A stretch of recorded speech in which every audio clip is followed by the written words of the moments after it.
He says, "Can you talk about dead caps? Where do they come from? How do they work? What are they? All those things." Well, if we look at just what dead caps are, you'll see a player sign a 2-year, $10 million deal, whatever. And then they'll come out and say, "Oh, it's only a $2 million cap hit."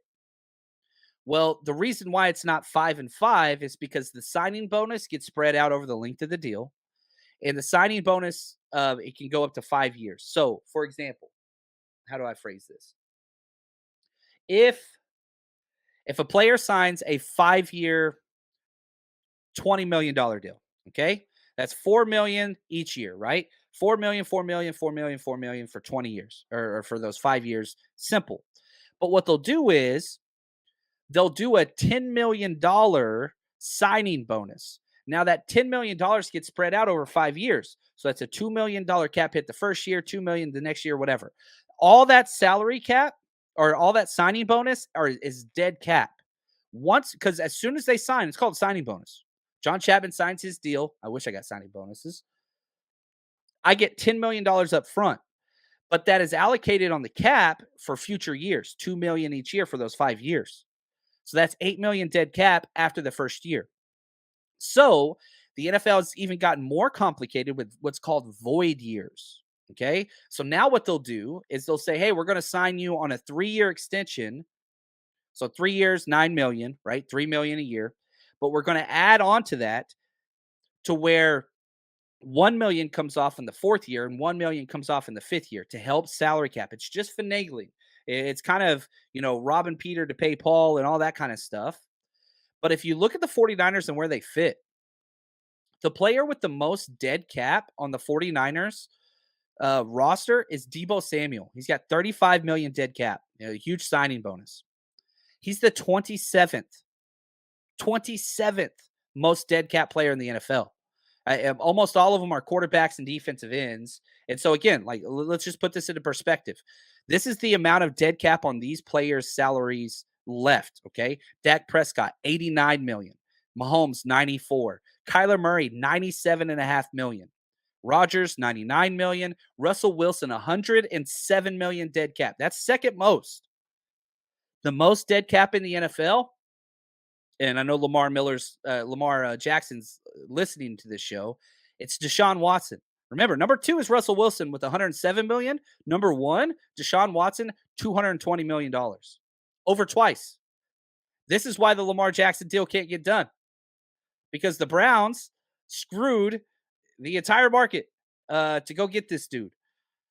And so the 49ers are in pretty good space dead cap wise. They're doing very, very well. Now, if we look at, let me open this up real quick. If we look at just where the 49ers dead cap looks like and kind of what those things are, like, they're doing really, really well.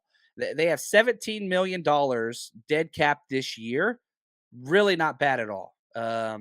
Very, very healthy, I would say.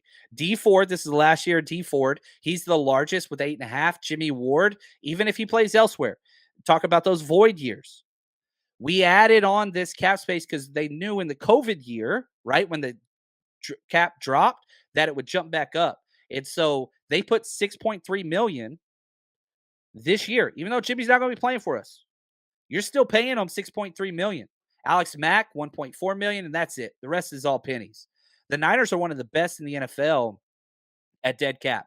And after this year, it's going to be much better because D Ford's going to be done and Jimmy Ward's going to be done. So it just, again, you're just borrowing from the future. You're taking a loan out on the salary cap to get more players now. That's what that is. That's what that is. So hopefully that explains some of what we got there. But yeah, so that's kind of what that is. Now, here we go, Big Papa. So is it simply signing bonus equals dead spread out over contract? Signing bonus is the most simple because it's spread out evenly over the length of the deal. But you could finagle all those things and say, well, you get this much cash this year, that much cash next year, and change things. So, like, for example, if we look at, let's just look at George Kittle's deal, okay? Because we're in the midpoint of this. He signed a 5-year, $75 million deal, which is simple. That's $25 million for 5 years. Simple, right? However, the cap hit is only $20 million this year. It's I'm sorry, that's dead cap. I was off. So the dead cap is 20 million this year, 9 million next year, 4 million the following year. Why is that the case? He got all of his money up front, and teams like that because it makes it easier to get out of contracts late. You remember whenever like morons were saying, "Oh, trade George Kittle last year. Trade George Kittle last year." It made no sense. Why? Because he had $27 million dead cap last year and $20 million dead cap this year. Meaning, if you trade George Kittle, you're paying him $20 million to play for somebody else. No team in the world is going to do that. That's why whenever I see this clickbait crap out there, I just laugh because I'm like, you're going to pay George Kittle $20 million to play for somebody else. Help me understand why that makes sense. Help me understand why that makes sense. Because again, George Kittle, like that doesn't make sense. Now next year, 9 million against the dead cap, 4 million the following year. So then I get it. Okay. And sticking with void years, he has a void year in 2026 for 1.7 million. So even if George Kittle plays through 2025 for the 49ers and goes elsewhere, you still have a $1.7 million cap hit in 2026. Hopefully that makes sense. So again, it's easy to play the Madden. Oh, let's just trade it. This isn't the NBA. Contracts don't go with the players and dead money. Like that's not it. So it gets pretty complex in the salary cap hits and all that kind of stuff, whatever else. But yeah, hopefully that kind of answers some of what you were saying. The 49ers Rush Podcast.